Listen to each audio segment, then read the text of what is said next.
ನಮಸ್ಕಾರ ಪ್ರಿಯ ವೀಕ್ಷಕರೇ, ಉಚ್ಚಿಷ್ಟ ಗಣಪತಿ ಚಾನಲ್ಗೆ ಸ್ವಾಗತ.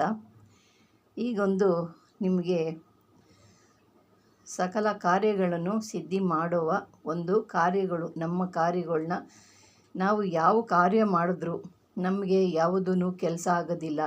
ಏನೇ ಕೆಲಸ ಮಾಡಿದ್ರೂ ನಮಗೆ ಸಕ್ಸಸ್ ಆಗೋದಿಲ್ಲ. ಏನೇ ಮಾಡೋಕ್ಕೋದ್ರೂ ಉಲ್ಟಾ ಪಲ್ಟಾ ಆಗುತ್ತೆ.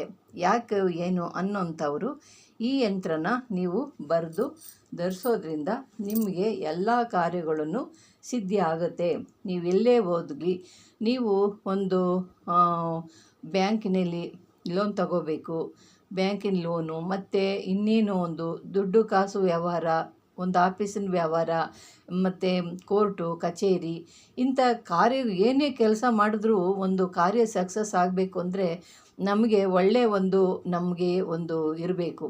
ಆ ಒಳ್ಳೆಯದನ್ನು ಇಲ್ಲದೆ ಬರೀ ಓದ್ ಕಡೆ ಎಲ್ಲ ಅಪಜಯ ಅಂದ್ಕೊಂಡು ಬಂದ್ರಿ ಅಂದರೆ ನಮಗೆ ಯಾವುದೂ ಕೆಲಸ ಆಗಲಿಲ್ಲ ಅಂದಾಗ ನಮ್ಗೆ ತುಂಬ ಬೇಜಾರಾಗ್ಬಿಡುತ್ತೆ. ಕೆಲಸಗಳು ಹೋದ ಕಡೆ ಎಲ್ಲ ಜಯವಾಗಿ ಬರ್ತಾಯಿದ್ವಿ ಅಂದರೆ ನಮ್ಮಂಥ ಶಕ್ತಿವಂತರು ಯಾರೂ ಇರೋದಿಲ್ಲ, ನಮ್ಮಂಥ ಇವರು ಅದೃಷ್ಟವಂತರು ಯಾರೂ ಇರಲ್ಲ ಅಂದ್ಕೊತೀವಿ. ಅದೇ ನಾವು ಕೆಲಸ ಆಗಲಿಲ್ಲ ಅಂದಾಗ ಅದರಷ್ಟು ನೋವು ಯಾವುದೂ ಇಲ್ಲ. ಇವಾಗ ಬ್ಯಾಂಕ್ನಲ್ಲಿ ಲೋನ್ ತೆಗಿಬೇಕು, ಲೋನಲ್ಲಿ ಅವರು ಕೊಡಲ್ಲ ಅಂತಾರೆ, ಮತ್ತು ಇನ್ನೊಂದು ಆಫೀಸಲ್ಲಿ ಸೈನ್ ಆಗಬೇಕು, ಏನೇನೋ ಇರ್ತವೆ. ಈಗ ಬೇಜಾನ್ ಕಾರ್ಯಗಳು ಇರ್ತವೆ. ಅದೆಲ್ಲ ಸರ್ವ ಕಾರ್ಯಗಳನ್ನು ಸಿದ್ಧಿ ಮಾಡಿಕೊಂಡು ಬರಬೇಕು ಅಂತ ನಾವು ಈ ಥರ ತಂತ್ರಗಳು ಮಾಡಿ ಧರಿಸ್ಕೊಂಡು ಹೋಗೋದ್ರಿಂದ ನಮ್ಮ ಕಾರ್ಯಗಳೆಲ್ಲ ಯಾವುದು ತೊಂದರೆ ತಾಪತ್ರೆಗಳು, ಯಾವುದು ಗಂಡಾಂತರಗಳು ಬರ್ದಂಗೆ ನಮ್ಮನ್ನು ಸುರಕ್ಷಿತವಾಗಿ ನಮ್ಮ ಕಾರ್ಯಗಳನ್ನ ಜಯ ಮಾಡ್ಕೊಂಡು ಬರ್ತಾರೆ ಅಂತ ಒಂದು ತಂತ್ರಗಳು ಮಾಡ್ಕೊಂಡು ಹೋಗಬೇಕು. ಏಕಾಏಕಿಯಾಗಿ ನಾವು ಕೈ ಬೀಸ್ಕೊಂಡು ಹೋದ್ವಿ ಅಂದರೆ ನಮ್ಮ ಕೆಲಸ ಯಾವುದೂ ಆಗಲ್ಲ. ಇದು ಸತ್ಯ. ಇದು ಇವತ್ತಾಗೋ ಕೆಲಸ ಇನ್ನೂ ವರ್ಷಾನುಗಟ್ಲೆ ಎಳ್ದಾಡ್ತಾ ಇರ್ತವೆ. ಎಳ್ದಾಡಿ ನಾವು ಓಡಾಡಿ ಸುಸ್ತಾಗೋಗ್ಬಿಡ್ತೀವಿ. ನಮಗೆ ಸಾಕಪ್ಪ, ಈ ಕೆಲಸನೂ ಬೇಡ, ಇಂಥದ್ದು ಬೇಡ, ಆ ಕಡೆ ಬಿಟ್ಟಾಕ್ಬಿಡೋಣ ಅನ್ನೋ ಸ್ಥಿತಿಗೆ ಬಂದುಬಿಡ್ತೀವಿ. ಆ ಥರ ಆಗೋಗುತ್ತೆ. ಅದರಿಂದ ನಾವು ಮಾಡೋಂಥ ಕೆಲಸಗಳಿಗೆ ಇಂಥ ತಂತ್ರಗಳು ಮಾಡಿ ಉಪಾಯವಾಗಿ ನಾವು ಏನು ಮಾಡಿಕೊಂಡ್ರೆ ಏನು ಸಿದ್ಧಿ ಆಗುತ್ತೆ ಅಂತ ತಿಳ್ಕೊಂಡು ನಾವು ಇದನ್ನು ಮಾಡ್ಕೊಳ್ಳೋದ್ರಿಂದ, ಇಲ್ಲ ನಾವು ಮಾಡ್ಕೋಬೇಕು, ಇಲ್ಲ ಮಾಡೋಕ್ಕಾಗಲ್ಲ, ನಮಗೆ ಬರೋಲ್ಲ ಮಾಡೋ ಅಂಥವ್ರ ಹತ್ರ ನೀವು ಸಿದ್ಧಿ ಮಾಡಿಕೊಂಡು ಇದನ್ನು ಧರಿಸ್ಕೊಳ್ಳೋದ್ರಿಂದ ನಿಮ್ಮ ಕಾರ್ಯ 100ಕ್ಕೆ 100 ಸಿದ್ಧಿ ಆಗುತ್ತೆ. ಇದು ನೋಡಿ, ಇಂಥ ಒಂದು ಅದ್ಭುತವಾದಂಥ ಕಾರ್ಯಗಳನ್ನ ನೀವು ಮಾಡ್ಕೊಂಡು ಹೋದ್ರಿ ಅಂದರೆ ನಿಮಗೆ ಎಲ್ಲಿ ಹೋದ್ರೂ ಸೋಲು ಅನ್ನೋದು ಇರೋದಿಲ್ಲ, ಎಲ್ಲಿ ಹೋದ್ರೂ ಜಯ ಅನ್ನೋದಿರುತ್ತೆ. ಈ ಯಂತ್ರನ ನೀವು ಒಂದು ತಾಮ್ರದ ತಗಡು, ಪಂಚಲೋಹದ ತಗಡು, ಈ ತಗಡಿನಲ್ಲಿ ನೀವು ಯಂತ್ರ ಬರಿಬೇಕು, ಶುದ್ಧಿ ಮಾಡಬೇಕು ಯಂತ್ರನ. ನಾನು ಯಾವುದರಲ್ಲೂ ಹೇಳಿದ್ದೀನಿ ಯಾವ ರೀತಿ ಶುದ್ಧಿ ಮಾಡೋದು ಅಂತ. ಆ ರೀತಿಯಾಗಿ ಶುದ್ಧಿ ಮಾಡಬೇಕು. ಈ ಯಂತ್ರದಲ್ಲಿರೋಂಥ ಬೀಜಾಕ್ಷರಗಳನ್ನ ಯಾವುದು ಒಂದು ಚೂರು ತಪ್ಪಿಲ್ದಂಗೆ ಬರಿಬೇಕು. ಒಂಚೂರು ತಪ್ಪಾಯಿತು ಅಂದರೆ ನೀವು ಹಾಕ್ಕೊಂಡವ್ರಿಗೆ ಉಲ್ಟಾ ಪಲ್ಟಾ ಆಗೋಗ್ಬಿಡುತ್ತೆ, ಏರುಪೇರು ಆಗೋಗುತ್ತೆ. ಅದರಿಂದ ನೀವು ಮಂತ್ರಗಳನ್ನ ಸ್ವಚ್ಛವಾಗಿ, ಅಲ್ಲಿ ಯಾವ ರೀತಿಯಾಗಿ ಒತ್ತುಗಳು ಕೊಟ್ಟಿರ್ತಾರೆ, ಅಲ್ಲಿ ಯಾವ ಸೊನ್ನೆಗಳು ಕೊಟ್ಟಿರ್ತಾರೆ, ಯಾವ ರೀತಿಯಾಗಿ ದೀರ್ಘ ಕೊಟ್ಟಿರ್ತಾರೆ, ಯಾವ ರೀತಿ ಇವೆಲ್ಲ ನೀವು ನೋಡಿಕೊಂಡು ಯಂತ್ರನ ಒಂದು ಚೂರು ತಪ್ಪಾಯಿತು ಅಂದರೆ ಅದು ನಿಮಗೆ ಒಳ್ಳೇದು ಮಾಡ್ಕೊಳ್ಳೋಕೆ ಹೋಗಿ ಕೆಟ್ಟದೇ ಜಾಸ್ತಿ ಆಗೋಗ್ಬಿಡುತ್ತೆ. ಅದರಿಂದ ನೀವು ಇದನ್ನೆಲ್ಲ ಭಾಳ ಎಚ್ಚರಿಕೆಯಿಂದ ಬರಿಬೇಕು.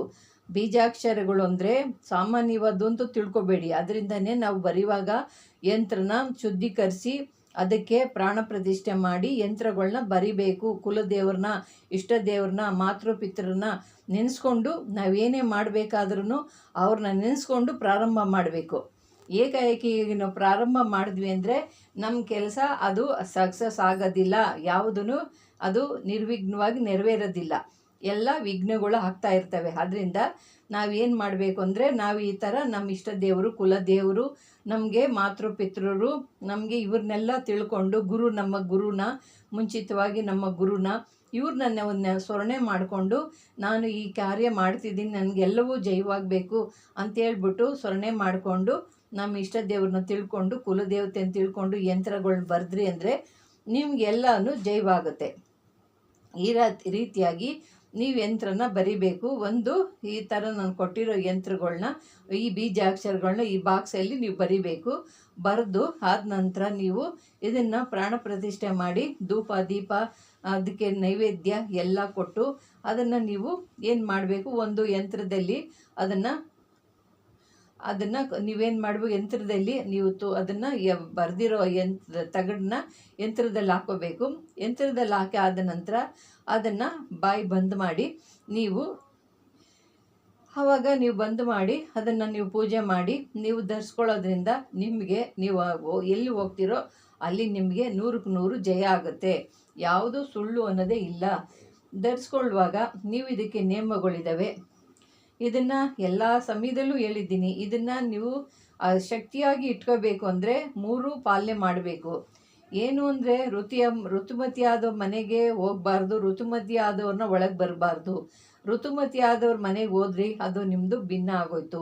ಸತ್ತು ಕಡೆಗೆ ಹೋಗಿ ಯಂತ್ರನ ಕಟ್ಕೊಂಡು ಹೋದ್ರಿ ಅಂದರೆ ಅದು ನಿಮ್ಮದು ಭಿನ್ನ ಆಗುತ್ತೆ.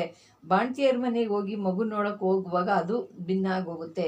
ನೀವು ಹೋಗಲೇಬೇಕು ಅಂದಾಗ ಆ ಯಂತ್ರನ ತೆಗೆದು ಬಿಚ್ಚಿಕ್ಬಿಟ್ಟು ದೇವ್ರ ಪೂಜೆ ಮಾಡೋ ಸ್ಥಳದಲ್ಲಿ ಇದನ್ನು ನೀವು ಬಿಚ್ಚಿಕ್ಬಿಟ್ಟು ಬಂದು ಸ್ನಾನ ಮಾಡಿಕೊಂಡು ನೀವು ಆ ಯಂತ್ರನ ಮತ್ತೆ ತಗೊಂಡು ಅದನ್ನು ಅರಿಶಿನ ನೀರಲ್ಲಿ ಹಾಲಿನಲ್ಲಿ ತೊಳೆದುಬಿಟ್ಟು ಪೂಜೆ ಮಾಡಿಬಿಟ್ಟು ಇದನ್ನು ನೀವು ಕಟ್ಕೊಂಡು ನವಗ್ರಹ ದೇವಸ್ಥಾನಕ್ಕೆ ಮತ್ತು ಶಿವನ ದೇವಸ್ಥಾನಕ್ಕೆ ಹೋಗಿ ನೀವು ಬರ್ತಾ ಇದ್ರಿ ಅಂದರೆ ಇದಕ್ಕೆ ದಿನೇ ದಿನೇ ಜಾಸ್ತಿ ಶಕ್ತಿ ತುಂಬುತ್ತಾ ಇರುತ್ತೆ. ನೀವು ಈಶ್ವರನ ದೇವಸ್ಥಾನಕ್ಕೆ ಹೋಗಬೇಕು. ಮತ್ತು ದೇವಸ್ಥಾನಕ್ಕೆ ಹೋಗಿ ಪೂಜೆ ಮಾಡಿಸಿ ನವಗ್ರಹಗಳನ್ನ ಪ್ರದಕ್ಷಿಣೆ ಮಾಡ್ಕೊಂಡು ಬರಬೇಕು. ಅದು ಮಾಡ್ತಾ ಮಾಡ್ತಾ ಮಾಡ್ತಾ ಏನಾಗುತ್ತೆ, ಈ ಯಂತ್ರಕ್ಕೆ ಹೆಚ್ಚಾದಂಥ ಶಕ್ತಿ ಕೈಗೂಡಿ ಬರುತ್ತೆ. ಹೆಚ್ಚೆಚ್ಚಾಗಿ ಇದಕ್ಕೆ ಶಕ್ತಿ ಉಂಟಾಗುತ್ತೆ. ನೀವು ಕೇಳಿದಂಥ ಕಾರ್ಯಗಳೆಲ್ಲ ನಿಮಗೆ ಸಿದ್ಧಿ ಆಗ್ತಾ ಬರ್ತಾ ಇರ್ತವೆ.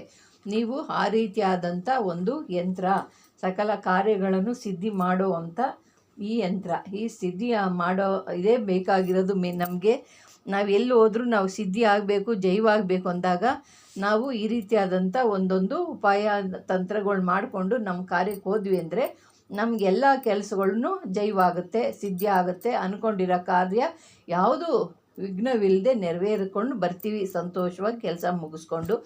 ಪ್ರಿಯ ವೀಕ್ಷಕರೇ, ಈ ರೀತಿಯಾಗಿ ನೀವು ಮಾಡ್ಕೊಳ್ಳಿ. ನಿಮಗೂ ಇದು ಇಷ್ಟವಾಗಿದೆ ಅಂತ ತಿಳ್ಕೊಂತ ನಿಮ್ಗೆ ಇಷ್ಟವಾದರೆ ಲೈಕ್ ಮಾಡಿ, ಶೇರ್ ಮಾಡಿ, ಸಬ್ಸ್ಕ್ರೈಬ್ ಮಾಡಿ. ನಮಸ್ಕಾರ.